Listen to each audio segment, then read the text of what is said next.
Hare Krishna devotees, please accept my humble obeisances. All goes to Prabhupada and Guru Maharaj. Swamini Gupmati, when you're ready, can start, Mate.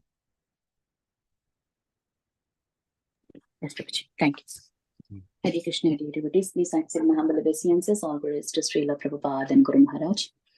Om Namo Bhagavate Vasudevaya. Om Namo Bhagavate Vasudevaya.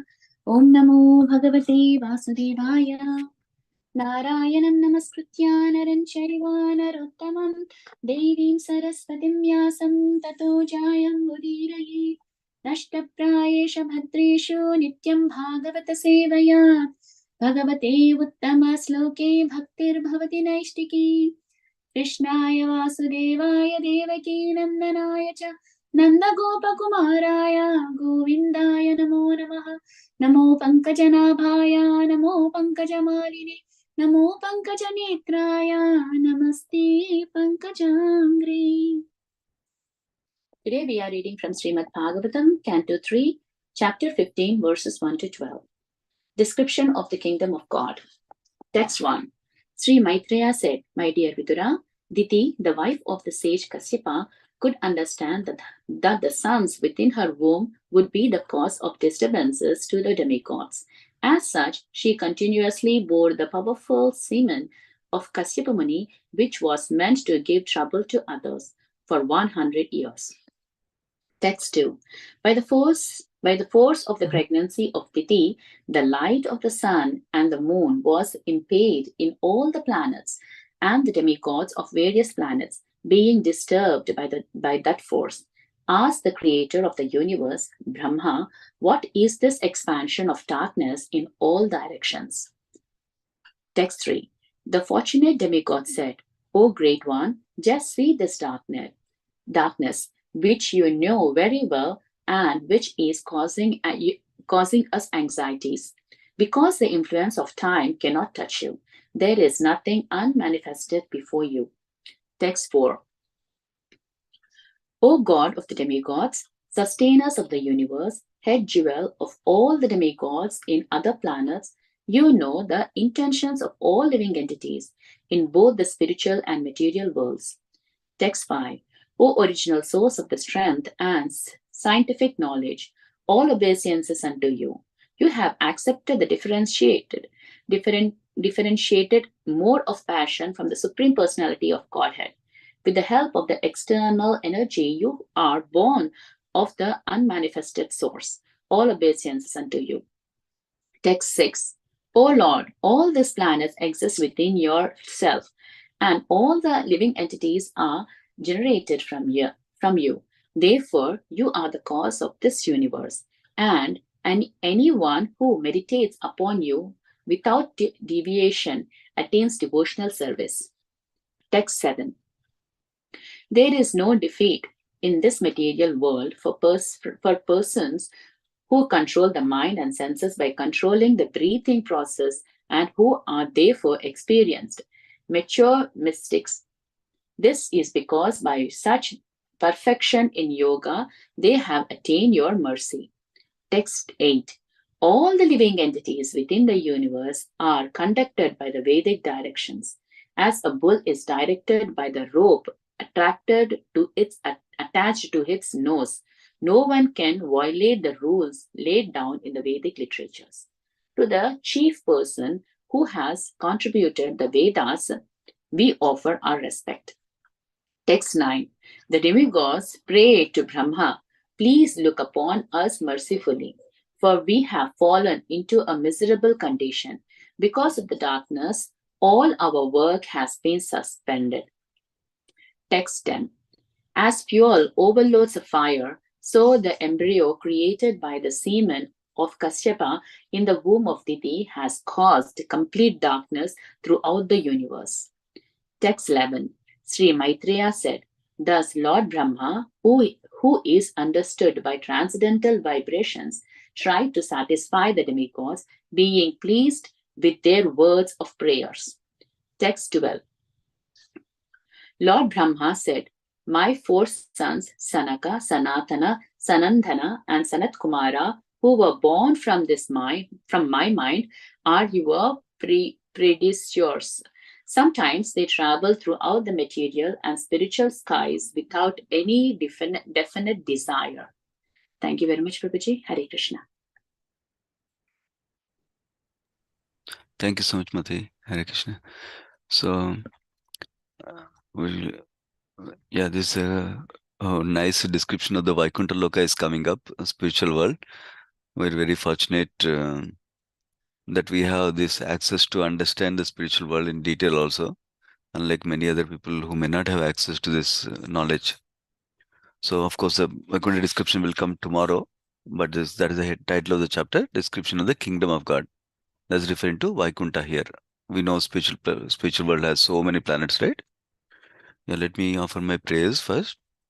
Om Ajnanatimirandasya Jnananjana Shalakaya Chakshurunmilitam Yena Tasmai Shri Gurave Namaha Namo Vishnupadaya Krishna Prasthaya Bhutale Srimate Bhaktivedanta Swami Nityanamane Namaste Saraswati Devi Gauravani Pacharane Nirvishesha Shunyavadi Paschatya Desatarani. Jai Shri Krishna Chaitanya Prabhu Nityananda Sri Advaita Gadadhara Sri Vasadi Gaura Bhaktavinda Hare Krishna Krishna Krishna Hare Hare Hare Ram Ram Ram Hare Hare. Okay, so the title of the chapter is Description of Kingdom of God. So that's alluding to Vaikuntha Loka, which is one of the spiritual planets, types of spiritual planets in the spiritual world. Yeah. So we'll go to some context and overview, and then we'll go into the verse by verse details. I have some slides for the context at least. Let me go through them. How do you get there? Okay.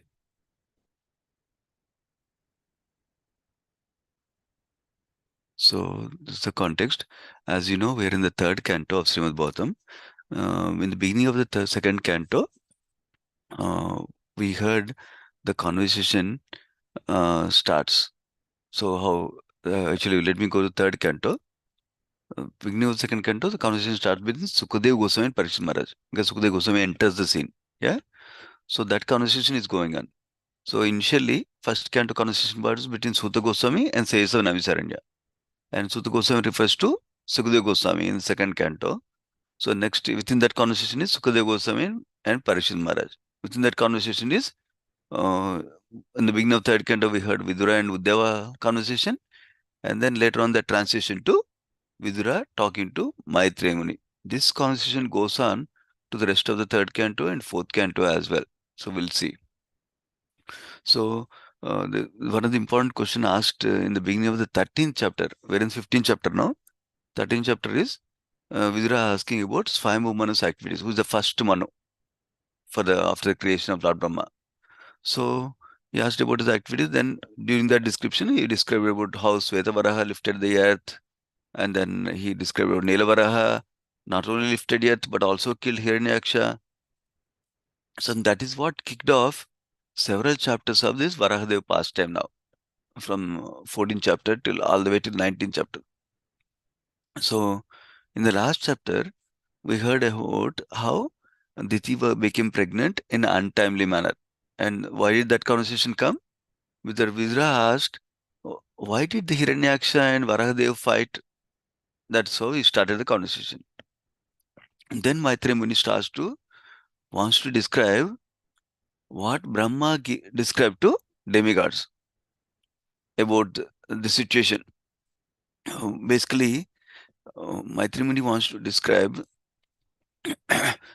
Remember, he's asking about Hiranyaksha and Varahadev. Why did they fight, right? So he wants to describe who is Hiranyaksha. How did he happen to become Hiranyaksha? That's where he's going the next couple of chapters. So then, but before he wants to describe that, he wants to describe what Brahma described it. So now, why did Brahma describe? That's where he's gone through 14th chapter, and this chapter answers that question also. So basically, to that regard, now he describes how one time Diti became pregnant because of inauspicious circumstances by like a wrong time, like that he describes in the 14th chapter. That's what we covered in the 14th chapter. Now in this chapter, today only we're covering verse 1 to 12. Here's the overview, so you have an idea. So the first few verses are demigods seeing the darkness in the whole world, universe actually, not even the world, whole universe. They come to Lord Brahma, asking him, Can you please solve this problem of darkness that is coming?" Like that, they ask him. But before they ask him, actually, they glorify in several ways, like Supreme Lord, like that. And then they ask a request. Okay, that's we'll see those prayers today. And then after demigods pray, Lord Brahma starts to describe how did this happen? What is the greatness of the baby in the womb of Diti? Why is there so much trouble coming? To describe that, he starts to describe glories of Vaikuntha Loka first. That's where we'll hear nice details about Vaikuntha Loka, the consciousness of the people in the Vaikuntha Loka, living entities in Vaikuntha Loka. We'll hear that. And then he finally transitions to how the doorkeepers of Vaikuntha, Jaya and Vijaya, happened to get cursed by Lord Kumaras one time. And then after that he describes how the Supreme Lord personally comes and then gives darshana to four Kumaras to pacify them. And also, of course, Jay and Vijay, they already have darshan so many times probably. And then finally, Kumaras offer prayers to the Supreme Lord who came. That is the chapter. So today we'll focus on the first 12 verses, primarily focusing on prayers of the demigods. So here, I don't have much detail here. Let me go back to the verses, but I'll just give a quick overview of this. Basically, the storyline is that Diti was holding the sons who were not born yet in the womb for another 100 years. Why? Because in the last chapter we heard that these Kashyap Muni told her that these sons will trouble the demigods and saintly persons also, enrage the sages, like that he described. And then he also said that these sons will be killed by the Lord. So she wants to save her sons for some more time, number one. Number two, she wants to save the trouble for demigods also. Actually, in the verse 1 is described, Prabhupada writes, actually any sane man or woman cannot tolerate that non-devotees are troubling the devotees. Prabhupada writes, actually non-devotees are also two classes of men, devotees and non-devotees. And non-devotees are called demons and devotees are called demigods, he calls like that. So this is in terms of the nature that they have. So remember in Bhagavatam we have a chapter called divine and demonic nature. So generally non-devotees have demonic nature. Demonic nature is characterized by I want to enjoy like that. And the divine nature is I want to serve the Supreme Lord. I want to follow the Supreme Lord instructions like that. So Prabhupada is writing because Diti is of the divine nature. That's why she doesn't want to cause harm to the demigods who are devotees of the Supreme Lord like that. That's why she held the children in the womb for another 100 years like that is described. We know Diti is the mother of Daityas. That means all demigods are born from her. The prominent demigod we know from her is Vamanadev also. Oh, sorry, Diti is the mother of the demons, right? Hiranyakashipu and Naksha. Other one, Aditi. Aditi is the both are wives of Kashyap Muni. Aditi is the mother of the demigods. So she is the mother of Hiranyaksha and Hiranyakashipu that are yet to be born. But still, she is described to have a divine nature only. That is the interesting thing from Prabhupada here. She is described as a sane woman. So she did not want to cause trouble to demigods like that. So this is another lesson we can learn that as a practicing devotees, Prabhupada emphasized that we are meant to be gentlemen and gentlewomen. So that means we're not only thinking about me, but we're also thinking about how not to cause trouble to others. At least that we start there. And then beyond that is how to help them in their relationship with Krishna. That is beyond that. But at least first level is not trouble others like that because of our actions, our what we're doing. But of course, these are moral principles that are below the highest principle of pleasing Krishna. So we should always remember that. Highest principle that trumps everything is pleasing Krishna only. But as long as we still continue to please Krishna, then we can follow this lower principles also, which is to not hurt others like that.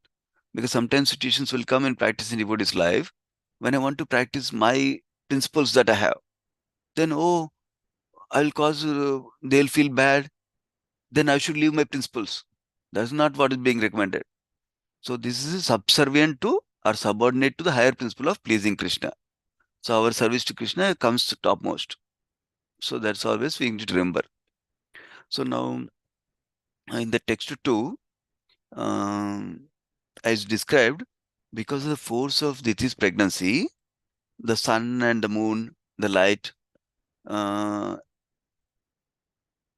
was impaired in all planets. All planets were not getting sunlight and moonlight, it seems. And because of that, demigods of various planets were disturbed and they could not do their duties like that Prabhupada describes. And they came to Brahma to ask, what is the expansion of this darkness in all directions? Like that, they came to ask. So now, in the purport, Prabhupada makes a couple of important points. One is, sun is the source of life for all the planets. Not like some people describe it seems. There is multiple suns in the universe like that. That's not true. There's only one sun that's giving light across many planets like that. Prabhupada writes in the purport. Another point Prabhupada makes in the purport is there are several stars and planets, including moon, that derives their light from the sun planet. That's the other point Prabhupada makes in the purport. And then Prabhupada is relaying that this darkness is actually coming because of the demoniac children, uh, the Hiranyaksha, Hiranyakaspu in the womb of Diti, like that also. Prabhupada describes in the second verse purport. Now going to the third verse,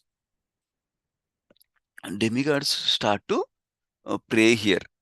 Now, interesting, one important thing we need to remember here is that demigods are glorifying Lord Brahma as if he is the Supreme Lord himself, as if he is the source of everything, like absolute truth. So, and then they ask them to solve the problem. So, this is important for us to understand. First of all, many of you might have heard about the importance of Paribhasha Shustra. That means the main verse for the whole entire text or entire scripture. So that is important to know. Then we can see everything in the context of the Paribhasha Sutra. So for Srimad Bhagavatam, the Paribhasha Sutra in the first canto, that says Ete Chamsa Kala Purusham Krishnastu Bhagavan Swayam, where it is being declared that Krishna is the absolute truth and Krishna is the source of all other incarnations that are described in the chapter, fourth chapter. So that's a Paribhasha Sutra. That means we need to see every other subject matter within Srimad Bhagavatam in the context of that verse. If there are any contradictions, if there are any confusion, what is happening. So meaning, even though this section of verses are indicating Lord Brahma as the Supreme Lord by the demigods, because that contradicts with the Paribhasha Sutra, which is Krishna as Supreme Lord, we cannot take that direct meaning. So then we need to consult Acharyas to see what do they say about it. In this case, Sri Prabhupada writes in the purport of text number 3 itself, right in the beginning, first prayer itself. So there is no confusion for us that they're seeing Brahma as a representative of Supreme Lord. That is so, as a representative, sometimes representative is glorified as good as the person they're representing. For example, someone is the ambassador. Prabhupada commonly gives the example of an ambassador of a country. They're glorified, they're honored as if they're like the president or prime minister of that country, like that. So, but they're not so, but they're honored like that. So, similarly, here, Lord Brahma is being glorified as the Supreme Lord. That is the main thing we need to remember in these verses while we're going through. And so that means we need to see the glory that they're glorifying belongs to the Supreme Lord, like that. This is important for us to understand. One is so that we don't get confused. The common question is, why is it coming here like this? Why is it coming here like that? So that common question can be eradicated with Prabhupada's explanation in the purport number 3. Number 1. Number 2, then we always need to see, even if somebody is glorifying a representative, or even if somebody is glorifying us, we need to see that glory belongs to the someone we're representing, because each of us is representing our disciple succession, our Guru Parampara, ISKCON. So we should give the glory in our heart at least to our predecessors, our acharyas, our Guru, like that. Otherwise, we'll become proud. In fact, today we're celebrating Govardhan Puja. This is one of the main lessons to learn from Govardhan Puja is also how we should not become proud while representing Krishna, while representing our acharyas. We should not become proud, and that can be done when we really understand our position, and our position and our abilities and resources are coming from the mercy of Krishna and Guru Parampara only. When we understand that clearly, then there's no confusion. Then we cannot become proud anytime, because we understand it's coming from them, and if the service is gone, they'll take it away. Because we might have seen many devotees who are able to do great services in one area, and the next day they cannot do that service anymore. So we should understand that position can come to me anytime. When we understand that source of everything I have is from Krishna, and he can take it away any moment, next moment he can take it away, then we'll be always in a humble position without becoming proud. So this is also one of the lesson from Govardhan Lila also we can see. So that also another thing that clearly comes when we see ourselves as a representative of someone, of our Guru Parampara. That is important to see. We should not think, okay, I'm so insignificant. We are insignificant for sure, but we have the power of the Guru Parampara behind us. How much power? Depends upon how much purity we are cultivating in our life, how much transparency we are having in our actions and speech. Then that much we are empowered by our Guru Parampara.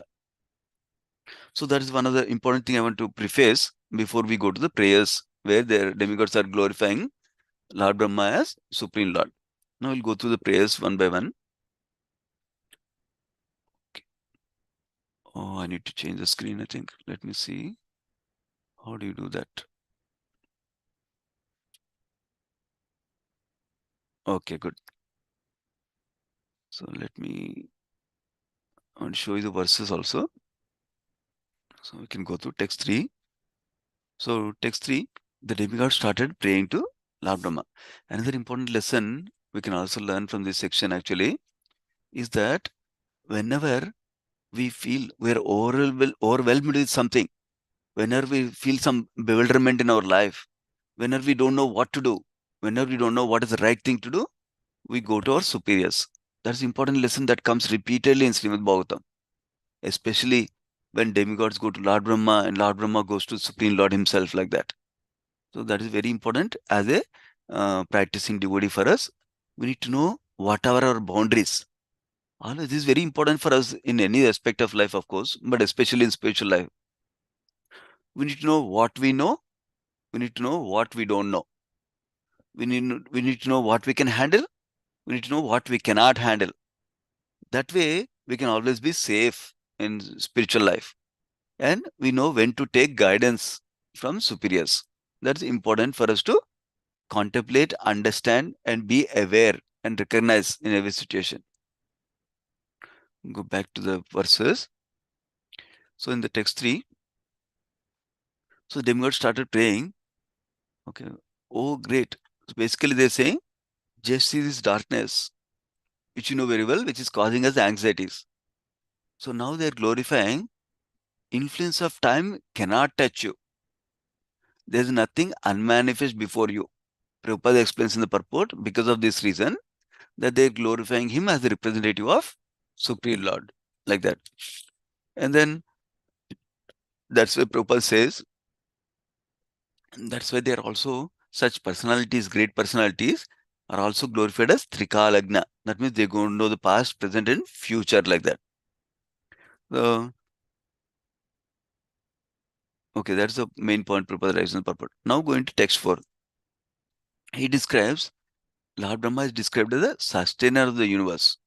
Why is he described as the sustainer of the universe? Prabhupada writes in the purport that um, because he is manifesting as a mode of passion to create the universe by getting his powers from Supreme Lord. That's why it's called as a sustainer of the universe, because he's the secondary creator. Like in the previous chapters, we saw how Supreme Lord does the primary creation as Sarga and Lord Brahma does the secondary creation. That's why it's called the sustainer of the universe is described. And he's being described as God of the demigods because he's representing Supreme Lord in this situation like that. And then he says they're describing as if he's cognizant, as if he's omniscient. He knows intentions of all living entities in both the spiritual and material worlds. This also they're glorifying him as representative of the Supreme Lord here. Now, the next verse, they're glorifying demigods are praying to Lord Brahma now. They're glorifying him as the original source of strength of scientific knowledge. This is the part Prabhupada emphasizes in the purport. He basically says the where is the all the knowledge coming from, including scientific knowledge, is coming from Vedas. So that's why, and why is Lord Brahma the original source of them? Because in the beginning of creation, Supreme Lord gave that knowledge in the heart of Lord Brahma. Tene Brahma Hridaya Adi Kavaye. First verse of the Bhagavatam we hear. So he gave the original knowledge of Vedas to Lord Brahma in his heart. That's why he became the source to share that Vedic knowledge again to all of us in the creation. So that's why he's being glorified as original source of strength and scientific knowledge also. So how come scientific knowledge is coming from Vedas? We don't hear Vedas talking about car, motorcycle like that. So somebody might get the doubt like that. Basically, it is very simplistic to say, but it's a fact that scientific knowledge is derived from the original knowledge of Vedas, and specifically by observation of how the world is functioning by the laws of nature. Basically, scientific knowledge in Prabhupada commonly describes as nothing but seeing the cause, seeing the effect. This cause, if we manipulate it in such a way, then this effect will come. Like that, Prabhupada used to commonly describe. And then this effect becomes cause for the next cause like that. That's how Prabhupada also explains how Supreme Lord is the cause of all causes. Sarva Karana Karanam. Ishvara Parama Krishna, Sachidananda Vigraha, Anadiradir Govinda, Sarva Karana Karanam like that. So that's what Prabhupada describes also. So that's why he's being described as source of all Vedic knowledge like that. And then this verse also says, you are born of the unmanifested source. What is that unmanifested source? We already heard. Is born from the navel of Garbhodaksha Vishnu, where the lotus came out from the navel of Garbhodaksha Vishnu. That Garbhodaksha Vishnu is not visible to everybody. That's why it's called an unmanifested source, like that Prabhupada is describing. Going to text 6. So they're describing him as all these planets are existing within yourself, and all the living entities are generated from you. Like he's being glorified as absolute truth, source of everything, planets and living beings like that. And then anyone who meditates on you attains devotion service. This is again referring to the Supreme Lord like that. There's no purport to this verse. And the 7th verse, they're saying there's no defeat in the material world for persons who control the mind and senses by controlling the breathing process. And therefore experience mystic. Okay, this is a Prabhupada writes nice purport here. Basically, yogis, they do pranayama uh, and through that they're controlling the breathing process. Remember, yogis follow the Ashtanga Yoga, Yama, Niyama, Pranayama, Pratyahara, like that, so many 8 limbs they follow, right? One of them is Pranayama. Pranayama is controlling breathing. Somebody may think, oh, to control the breathing, we need to do Pranayama. Prabhupada is emphasizing that's not the purpose of Pranayama. Pranayama purpose is immediate, at least intermediate purpose is to control the mind and senses so that they can meditate on the Supreme Lord in their heart. So that is the main purpose is being described. So if somebody is mature in the yoga practice, then they can control their mind and senses. That is another point Prabhupada makes. Um, and then somebody is even more advanced in the yoga practice. then they can not only control the mind and senses. Somebody has something? Unmute. Somebody can not only control the breathing process and not only control the mind and senses, they can actually get the mercy of the Supreme Lord. Like that, they're glorifying, which is reality. Yeah. Now, text 8. All the living entities in the universe. Okay. Everyone is conducted by the Vedic directions. Prabhupada goes all in the purport on this point. Essentially, Vedic directions are like rules for us to follow, laws, like laws of universal laws for us to follow.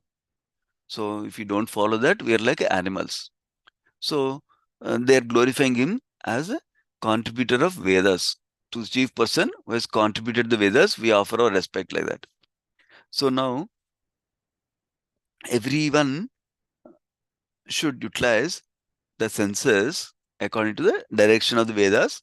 Otherwise, we'll face miserable situation like that. Prabhupada is writing. Of course, at a very fundamental level, Vedic directions can be seen as what is good to do, what is not good to do. If you don't do any good things, then you'll go to hellish life. If you do good things, you can get enjoyment. That's a very basic level somebody can think of the Vedic scriptures, especially at the Karma Kanda level. But then beyond that is Vedic directions are giving the purpose of life, how to conduct our life with the right understanding of our relationship with Krishna. Then how do you, with that understanding, how do you act in that relationship they are giving? And then what is the fruit of that acting? What is the spiritual world like? That's what we're going to see in the next set of verses also. That's what Prabhupada is describing about how Vedic directions are important for us to conduct our life. Now, text 9. So here they're praying that because of the darkness, all our work has stopped now. So please be merciful to us. We are in miserable condition, like that they're praying. Now, text 10, they say, embryo created by semen of Kashyapa in Diti has caused complete darkness throughout the universe. Remember in the beginning of the verses, they said, please explain the darkness. How did the darkness come? It appeared like that question was like that. But now we understand that they also know the darkness is coming because of this. They already know. But what they don't know is how to solve that darkness, number one. What is the expansion of the darkness? They don't know that. That's what Acharyas describe around this. So now, going to text 11. Let me see if there's anything in purport, short purport only. Text 11. Now remember, so far, last few verses were demigods praying to Lord Brahma. And who is describing that? Maitreya Muni is describing to Vidura. So now we come back to little outer conversation. Maitreya is saying, Lord Brahma, who is understood by transcendental vibration, tried to satisfy the demigods, being pleased with their words of prayers. So it's described, Lord Brahma is starting to respond now, reply now. That's the point. Now, it's also described, Jiva Goswami specifically writes, purport also is described, that Brahma was smiling at the whole situation. Why he was smiling? Two reasons is described. One is he understood why that is happening, why the situation is happening. Root cause he understood, number one. Number two, he was thinking, actually, you are ignorant, you are approaching me. I cannot solve this problem. It's not in my power. You are coming to ignorant to a person like me. Like that, he is smiling also, it seems. That's what Prabhupada is describing the purport. In a sense, Prabhupada describes that he could understand the root cause. That's the point Prabhupada explains. And Jiva Goswami explains the other point. That they're ignorant, they're approaching me, whereas I cannot do anything like that. So now the last verse for today, text 12. Lord Brahma started to describe how did this, what is the background of his sons, what is the flashback for these sons that are in the womb of Diti. That's where he's going. To explain that, he is explaining about his first four sons he had, Sanaka, Sanatana, Sanandana, and Sanat Kumara. They were born from his mind. He says, they're your predecessors, he's explaining to demigods. Then says, sometimes they travel throughout the material and spiritual skies without any definite desire. So in the purport, Prabhupada writes, what is this without any definite desire? He focuses on this one. These Kumaras are traveling everywhere without any material desire. That means I want to do this. Oh, if I go there, I will get some money. If I go there, I can enjoy this way. If I go there, I can be safe. They don't have any material desires like that, either to enjoy material comforts or to avoid the material distress. They don't have any material desires like that. They're just going. And Prabhupada writes in the purport, taking the benefit of this situation, that saintly persons go, travel to preach, to benefit others like that, not for their what can I get from them, not like that. They're only selfless. They're trying to give this opportunity to others to practice Krishna consciousness like that. So that is the essence of this section today. Basically, this is a prelude for the Vaikuntha description that Lord Brahma gives to demigods in tomorrow's session. Basically, we heard demigods respectfully and approach Lord Brahma, understanding that is beyond their reach. They cannot solve this problem themselves. So they reached Lord Brahma and they glorified Lord Brahma as the representative of Supreme Lord to help with their problems, and they requested him to solve the problem. And Brahma start to narrate the background of these children that are in the womb of Diti. That's how we stop there today. We'll continue tomorrow. Srimad Bhagavatam ki jai, Srila Prabhupada ki jai. It's offer obeisance to all the Vaishnava devotees of the Lord. Vancha kalpatarubhyascha kupasandubhyevacha patitanam pavanebhyo Vaishnavebhyo namo namaha. Thank you so much, devotees. Hare Krishna. Thank you very much, Prabhuji. Hare Krishna.